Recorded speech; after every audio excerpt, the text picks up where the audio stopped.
el escenario político venezolano en 2022 está bastante complicado. Tenemos en Miraflores un gobierno que trata de legitimarse ante el mundo y por supuesto internamente, pero por otro lado hay gente que dice que tenemos un gobierno interino. Además, en medio de todo esto hay una convocatoria a un referéndum revocatorio. Entonces tenemos como que el país pero muy complicado en el plano político. Para hablar de ello, hemos llamado, ha asistido, viene a acompañarnos Bruno Gallo, diputado a la Asamblea Nacional por Avanzada Progresista. Muchísimas gracias, Bruno, por estar acá con nosotros. Y bueno, presto a que conversemos sobre los temas de... Muchísimas gracias a ti por la invitación y por la posibilidad de tratar de desenredar ese ovillo, porque hay que ver que está complicadito. Bueno, Bruno, te preguntamos, ¿cuáles son las posibles salidas que se prestan en este primer semestre del año 2022 para tratar de dibujar alternativas a la solución de la crisis política, crisis económica y crisis social que vive el país? Bueno, déjame hacer un poquito de historia. En algún momento, toda la oposición se embarcó en la idea de salir del gobierno primero de Chávez o después de Maduro lo más pronto posible, ¿no? Entonces, Chávez vete ya, Maduro vete ya. Exactamente. Entonces esa consigna, ese apuro por salir de un gobierno que estaba destruyendo la vida de los venezolanos, nos embarcó a todos en una política insurreccional. Entonces, permanentemente andábamos buscando atajos, acciones cuyo objetivo fundamental no era hacer política, sino era derrocar al gobierno. Yo he utilizado el símil de lo que ocurrió en Venezuela en los años 60. En los años 60 una buena parte de la izquierda optó por la vía insurreccional, pero en serio. Se fue por la insurrección, llamaron a la lucha armada, siguiendo el ejemplo que Cuba dio, pero llegó un momento en que ellos mismos se dieron cuenta que habían sido derrotados. En el 68 el Partido Comunista participa en las elecciones. Sí, en el proceso de pacificación, Caldera. Correcto. Entonces, y el MIR, unos años después, también participa en las elecciones. Y los últimos que quedaban era Bandera Roja, sí. Y ahora forman parte de las propuestas que en este momento buscan una alternativa electoral. Entonces, ¿qué es lo que está pasando hoy? El Partido Comunista y el MIR en algún momento tuvieron que decir, coño, nos derrotaron en la vía insurreccional. Y se incorporaron de nuevo a la política, abandonaron el terreno de la guerra y se incorporaron a la política. Bueno, esa es la situación que hoy vivimos en el país. Entonces, la gente que tomó la vía insurreccional ya dijo, como usted dice... No lo ha dicho. No lo ha dicho, por lo menos no lo ha dicho todo. Aquí entonces, en este momento, hay dos oposiciones. Le pueden poner todos los nombres zoológicos que se les ocurran, pero hay dos. Una que está con la vía insurreccional, esté con el alacranato, con la Alianza Democrática, con quien sea, con lo que sea. La vía insurreccional o la vía de la política. ¿Qué significa eso? Bueno, vale, reconocer, el que está en Miraflores es Maduro. ¿Te gusta? No. Al MIR tampoco le gustaba Betancur, no le gustaba Leoni, seguramente no le gustó Caldera, pero lo reconocieron, ese era el presidente, era el que estaba en Miraflores, era el que pagaba las nóminas de los empleados públicos, era el que decidía las políticas del país, y es lo que está haciendo Nicolás Maduro en este momento. Entonces, ese sector de la oposición, un sector importante de la oposición, que no solo está en la Alianza Democrática, porque también en el G4 hay quien reconoce que el error no se puede seguir prolongando, de decir que no, Maduro no es el presidente, ¿no? El interinato es una fantasía, ¿no? Pero siendo abogado del interinato en este caso, hay una serie de países que reconocen a Guaidó, y de hecho los Estados Unidos, como la primera potencia del planeta, dice que reconoce a Juan Guaidó. Entonces tampoco es tan fantasía, por lo menos en el plano internacional. Claro, pero eso es otra cosa, eso es el juego geopolítico internacional. O sea, si tú tienes un aliado que tiene alguna posibilidad, pero hasta eso se va a ir derrumbando. O sea, pero clase de aliado, ¿no? Claro, o sea, el vínculo de los Estados Unidos en el peso geopolítico claro, tú puedes, es innegable. Claro, pero Estados Unidos cuando compra petróleo no se lo compra a Guaidó. Cada vez que extiende los permisos a alguna petrolera muy importante para que siga en Venezuela, a pesar de las sanciones, no se lo hace. Entonces, por un lado están las declaraciones y por otro lado va la realidad. Y eso está pasando en el contexto geopolítico internacional, pero también en el país. La política interna. ¿Sí?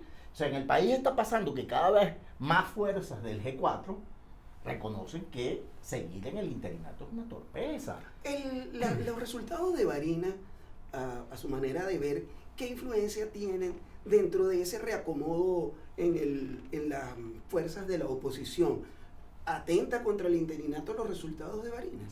Bueno, yo lo que creo que atenta básicamente es con la política que ha seguido el interinato durante muchos años, que es la convocatoria a abstención, porque entonces dicen un montón de clichés, en Venezuela se vota pero no se elige. Entonces, bueno, ahí está, en Varinas, el reino de los Chávez, se pudo derrotar por la vía electoral a un gobierno que tenía 22 años sucediéndose de padres a hijos, a hermanos, a tíos, a sobrinos, y ahora iba a ir el yerno. Pero se pudo derrotar la dinastía Chávez. Entonces, ¿por qué no seguir utilizando la vía de la política que incluye la participación electoral? Entonces, en ese escenario, Bruno, le pregunto, ¿es el revocatorio el próximo paso para seguir dentro de la vía electoral en función de seguir minando, digamos, el respaldo que tiene electoralmente el gobierno de Nicolás Maduro? Fíjate, yo tengo una opinión de principio sobre el tema del revocatorio. Yo soy de La Guaira.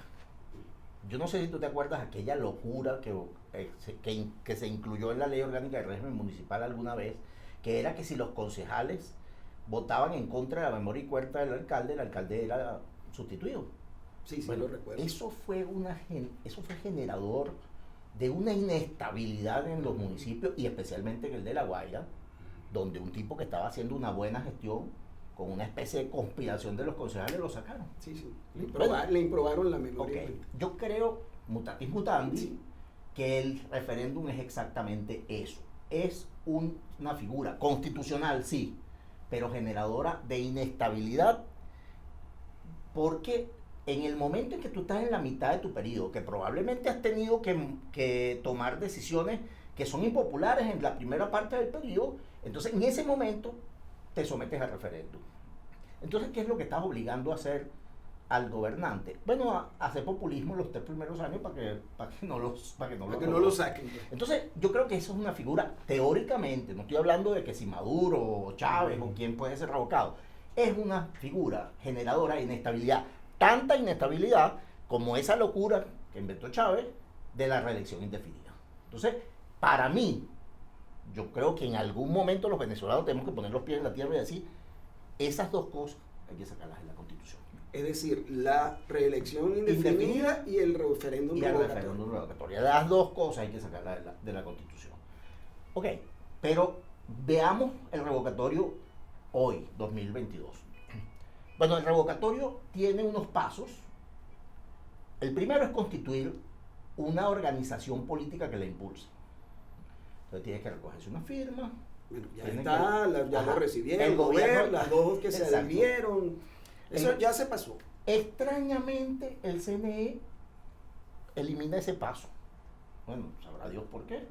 Pero bueno, está bien. Eliminó ese primer paso. Ahora que tampoco estuvo en el primer revocatorio que se hizo. En el primer revocatorio porque era un acuerdo con la mesa de negociación, que estaba a cargo. La coordinadora. Ajá, correcto. Okay. Pero ahora lo eliminan, pero ahora hay que recoger el 20% del registro electoral.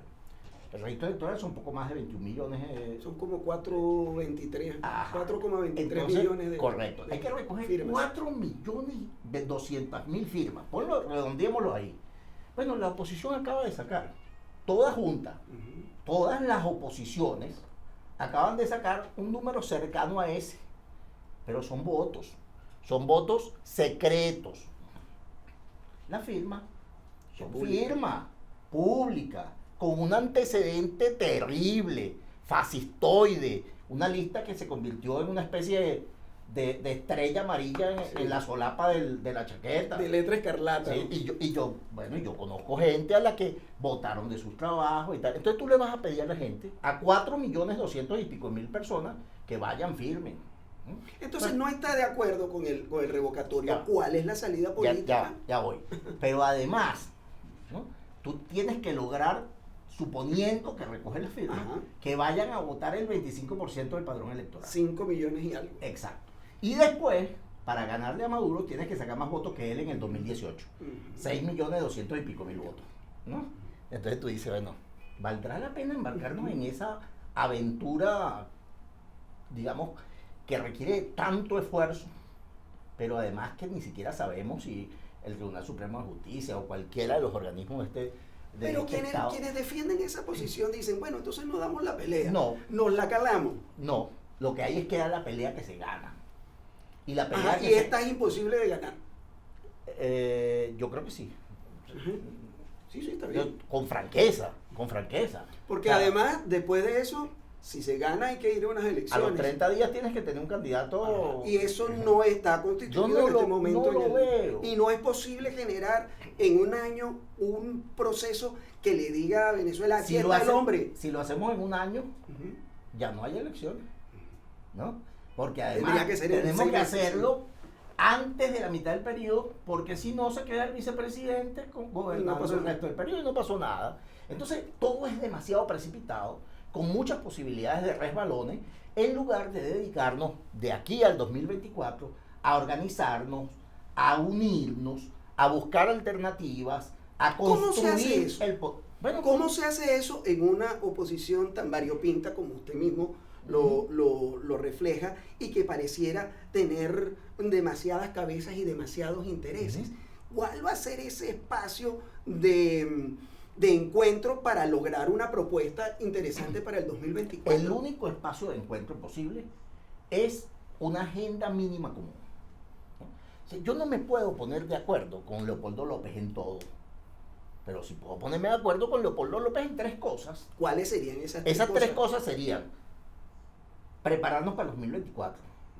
Cada quien organiza su fuerza electoral con ese objetivo. O sea, yo no quiero ser el mismo partido que Leopoldo. No podría ser el mismo partido que Leopoldo. Y Leopoldo seguramente no quiere ser el mismo partido que yo. Pero hay espacios donde podemos encontrarnos toda la oposición. Cuando digo Leopoldo es porque yo creo que está en las antípodas de donde estoy yo.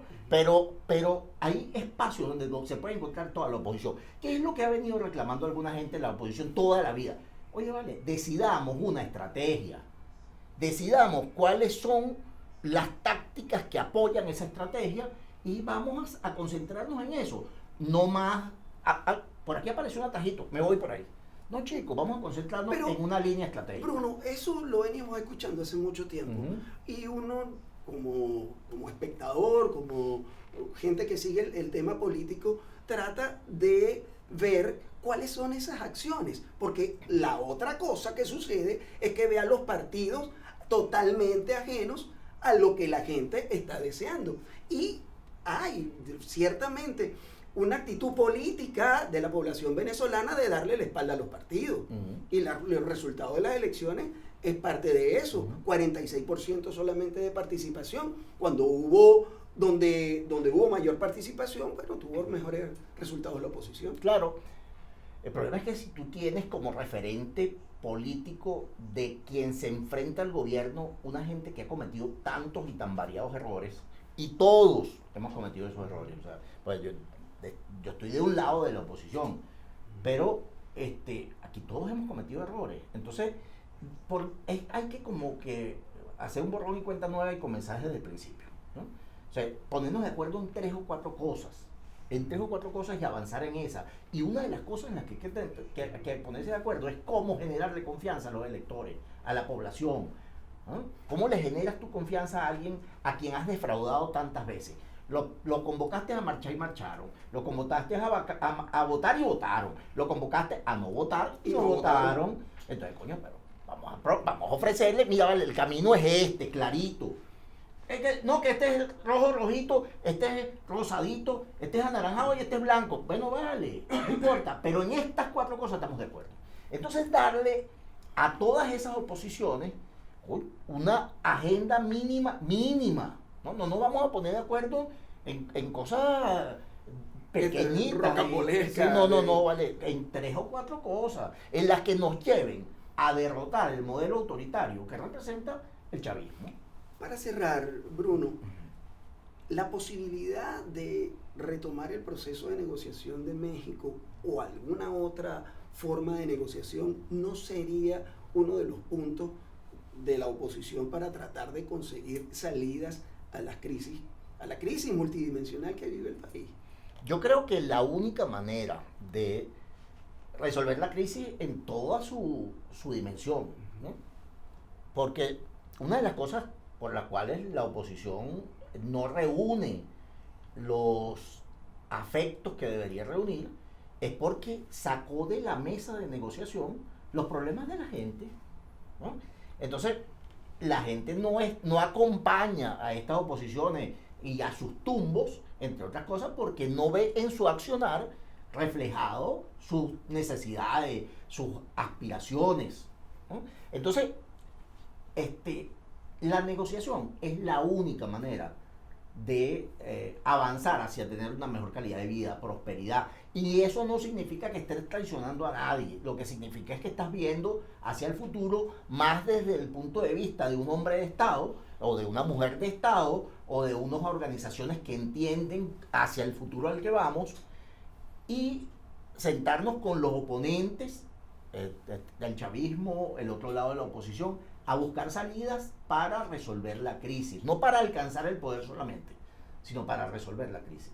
Es decir, la oposición tiene un reto, que es alcanzar el poder, pero el país tiene otro reto, que es que la gente coma, que la gente tenga un salario decente, que la gente pueda tener servicio, abrir el grifo y que salga agua, chico. Yo tengo 4 días sin agua, 5 días sin agua. Es uno de los privilegiados, sí, porque hay gente que tiene años sin agua. Sí, es verdad, no debía decirlo, me disculpan los que tienen un mes sin agua. Entonces, ¿cuándo la oposición ha hecho oposición? La oposición anda buscando los atajos y tal, y las declaraciones altisonantes, pero cuando yo entré en la política, yo lo que reclamaba era agua, luz, pasaje estudiantil, eran reivindicaciones.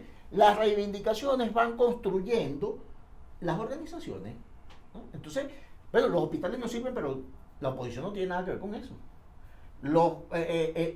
Chicos, estos tipos acabaron con el salario.